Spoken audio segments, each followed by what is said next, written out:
हम लोग कितनी भी कोशिश कर लें, लेकिन जब तक रिस्पॉन्सिबल टूरिज्म नहीं होगा तब तक वेस्ट का हम कुछ नहीं कर सकते। तो हमारी पंचायत घर के बाहर एक पुल चली होती है, बहती है। वो काफ़ी पानी बहता है उसमें। पहले वो ब्लॉक रहता था क्योंकि लोग उस पे कपड़े फेंकते थे, कूड़ा फेंकते थे, तो वो ब्लॉक हो जाती थी, जिस कारण जो पानी है वो फ्लो होके सड़कों में बहता था। आप जो अपने घर से कूड़ा करकट लेके आ रहे हैं यहाँ नाले में फेंक रहे हैं, हमारे गांव में फेंक रहे हैं, तो ये आपके लिए अच्छा नहीं है।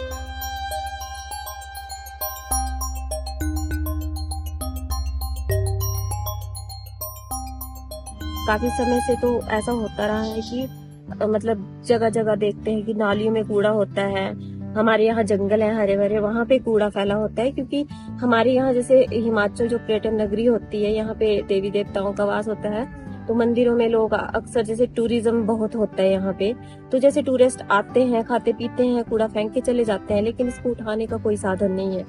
लोग भी इस बात से परेशान है कि ये कूड़ा जाए तो जाए कहाँ। पहले हम वैसे इग्नोर मारते, जैसे मान ली कहीं रास्ते में पड़ा हो तो इसकी इग्नोर मारते थे, घर की में करते थे, इग्नोर मारते थे। अभी हमारा क्या है, ये अब हमें इतनी आदत पड़ गई कि हम जैसे मान ली इतना सा प्लास्टिक हो या कुछ भी हो कचरा, तो हम जल्दी से उसमें बोरे में डालते हैं। कहीं भी किसी लोगों को देखेंगे, जैसे मान लिया कोई, अब मान लिया कल परसों की बात लो आप, मैं कहीं बाइक में जा रही थी, तो एक मेरे औरतें यहाँ अपने ये जो महाराजा पुल है यहाँ पे, जो यहाँ देखा मैंने, एक औरत से अपने घर से कचरा फेंक रही थी वहां से। मैंने उनको बोला बाइक रोको, बोला कि मैं रोको बाइक। मैंने बाइक रोकी तो मैं वहां से उसको बोला, मैंने एक मिनट आप मेरी बात सुनो। आप जो अपने घर से कूड़ा करकट लेके आ रहे हैं यहाँ नाले में फेंक रहे हैं, हमारे गांव में फेंक रहे हैं, तो ये आपके लिए अच्छा नहीं है। और हमें भी अच्छा नहीं लगा। तो वो और तो हम थोड़ा मेरे लिए गुस्सा हो गई। ये तो बोले हम इसमें से फेंका तो कहाँ फेंकेंगे। मैंने कहा इतना कुछ कर रही है सरकार, और हर इसमें है समिति का, वो घर घर में जा रहे हैं, मेंबर जा रहे हैं, प्लास्टिक का बोर्ड दे रहे हैं, 50 रुपया महीने का देने को क्या होता है आपको। तो आप अपना घर का कचरा लेके आ जा रहे हैं और यहाँ फेंक दे रहे हैं। आपके सामने ये वर्ल्ड का सेकंड हाईएस्ट पॉइंट है जो पैराग्लाइडिंग है, जहाँ पे आप अभी खड़े हैं। तो यहाँ पे बहुत सारे टूरिस्ट आते हैं और वेस्ट, जितना भी वेस्ट है इसका बहुत ज़्यादा प्रॉब्लम चलता है यहाँ पे, क्योंकि जो जगह जगह से यहाँ पे बहुत ज़्यादा टूरिस्ट आते हैं, जिस कारण जो है यहाँ पे वेस्ट को जो है वो ठीक तरीके से हम लोग ऑर्गेनाइज नहीं कर पाते हैं।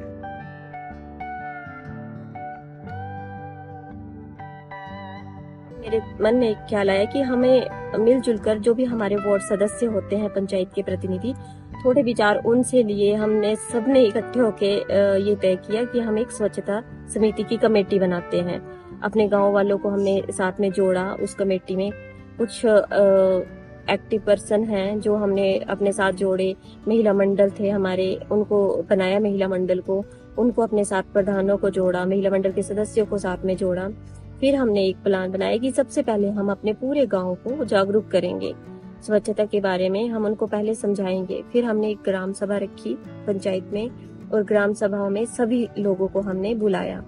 और जैसे हमारे घर के ऊपर एक रोड है, वहां पर प्लास्टिक बोतलें, शीशे की बोतलें होती हैं, मतलब लोग आते हैं पिकनिक वगैरह करते हैं, तो हम क्या करते हैं वहाँ, हम महीने दूसरे महीने में वहाँ की रोड की सफाई भी करते हैं। हमारे गाँव की आसपास की औरतें होती है, समिति के मेंबर होते हैं, फिर मान लिया किसी और प्रधान पंच भी होते हैं, सारे इकट्ठे होके वो सारा कचरा हम इकट्ठा करते हैं और बोरे में डाल के हम स्वच्छता समिति को बोले जाते हैं। स्वच्छता समिति का गठन किया गया ना, उसमें 10-12 मेंबर जोड़े गए, मेच्योरिटी वाला काम टाइम निकाल सके और फील्ड में साथ में काम कर सके। हमने जैसे महिला मंडल को जोड़ा हुआ है। फिर हमने एक दिन महामारी कार्यशाला की अपनी पंचायत में, जिसमें हमने महिलाओं को बुलाया, और ज़्यादा से ज़्यादा महिलाएं ही हमारी पंचायत में आई थी। और उस टाइम मैंने उनको महामारी के बारे में बताया कि हमें जो वो आजकल पैड वगैरह यूज़ करती हैं महिलाएं, और उससे कई बीमारियां होती हैं क्योंकि उसमें प्लास्टिक होता है, और उसे डिस्पोज करना भी बहुत टफ हो जाता है कि हम कहाँ फेंके उसको। एक कार्यशाला में बताया गया कि ये जो हमारे पैड है, जब महामारी के टाइम यूज करते थे तो हम डिस्पोजल पैड यूज करते थे, वो हम जैसे यहाँ वहाँ फेंकते थे, तो उससे क्या होता था, पर्यावरण हमारा दूषित होता था। ठीक है, अब ये है कि हमें कार्यशाला में बताया गया कि वो जो हमें पैड बताए गए वो कपड़े के, तो हम महामारी के टाइम से यूज करते हैं, उससे हमें काफी बेनिफिट मिल रहा है। वो हम वहाँ भी फेंक नहीं रहे हैं, उससे पर्यावरण हमारा अच्छा हो रहा है, और हमें इसका यूज करके धो के फिर हम उसका नेक्स्ट मंथ में यूज कर सकते हैं। अभी तो हम तो 20 सालों से ये कूड़े के ऊपर काम कर रहे हैं और हम उनकी मदद करते रहते कि क्या करना है कूड़े के साथ। प्लास्टिक का तो हम बता सकते हैं, पर ये सैनिटरी पैड और ये डायपर और ये सब, ये अभी भी प्रॉब्लम है क्योंकि लोगों को लगता है कि बस फेंको, अभी तो बेस्ट बोरियर आ रहा है तो ले जा रहा है, तो ये सब चीजें तो फिर भी हमें ये बोलते कि ऐसे नहीं दे देना, वो भी इंसान है जो लेके जा रहे हैं। तो मैं तो हर जगह सबको ये समझाती हूँ कि मैं धर्मशाला में रहती हूँ तो मेरे आसपास के लोगों को भी। हमारे यहाँ एक टीम आई मेरे कार्यकाल में, वेस्ट वॉरियर। शुरू में तो मुझे उनकी समझ नहीं आती थी कि ये पता नहीं क्या करके जाएंगे, यहाँ पे हमें डेली कहते हैं कि ऐसे चलो वहाँ चलो, तो हमारा और भी बहुत सारा काम होता है जिस वजह से हम इनको भी टाइम नहीं दे पा रहे थे और ना समझ पा रहे थे। So the intervention in Dharamshala, we started in 6 panchayats, and these stakeholders like Pradhan, Secretary, and they play a major role over here because they are the person who belongs to the society. They represent the community in the panchayat. So they helped us in taking decisions. They help in collaborating with the community when we were going out for IC activities or any kind of support we were talking about. So the accountability factor actually helped us. गांव के लोग जो हैं वह कूड़ा bag में रखने लगे, लेकिन वो बैग से बाहर कूड़ा जाने लगा जो कि वो रख नहीं पा रहे थे। उसमें भी कई समस्याओं का हमें सामना करना पड़ा। उसके बाद वेस्ट वॉरियर की टीम ने उन्हें घर घर बैग दिए जिसमें वो अपना कूड़ा रखने लगे। जो बैग था काफी बड़ा था और उसमें वो कूड़ा रखने लगे और हर हफ्ते वेस्ट वॉरियर की गाड़ी आके और उनके पर वो कूड़ा ले जाते थे घर से। जैसे ना ये अभियान नहीं चला हुआ था ना, तो उससे पहले लोग नालों में, नदियों में, जगह जगह झाड़ियों में ऐसे फेंक देना उन्होंने कचरा। अब ये स्वच्छता जो अभियान चलाया हुआ है उसके बाद लोग काफ़ी अवेयर हो चुके हैं, ऐसे नदी नालों में नहीं फेंक रहे हैं। अब आ रही है इसकी गाड़ी तो उसमें दे रहे हैं, शुल्क भी दे रहे हैं लोग, 50 रुपये प्रति घर। कई नहीं दे रहे हैं, कुछ हो रहा है, शुरुआत हो रही है। Like in the initial starting when we were going to the community and was talking about the dry waste management, it was Pradhan who actually brought that topic, that because of urbanization and a lot of community who are entering into the society for renting purpose or something like that, they have seen the changes or growth in waste in their community and there is a need of change for that.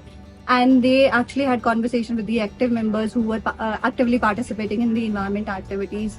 They collaborated with the organizations which are nearby to us and helped us in making the laws which are actually helpful for the community also and the stakeholders also.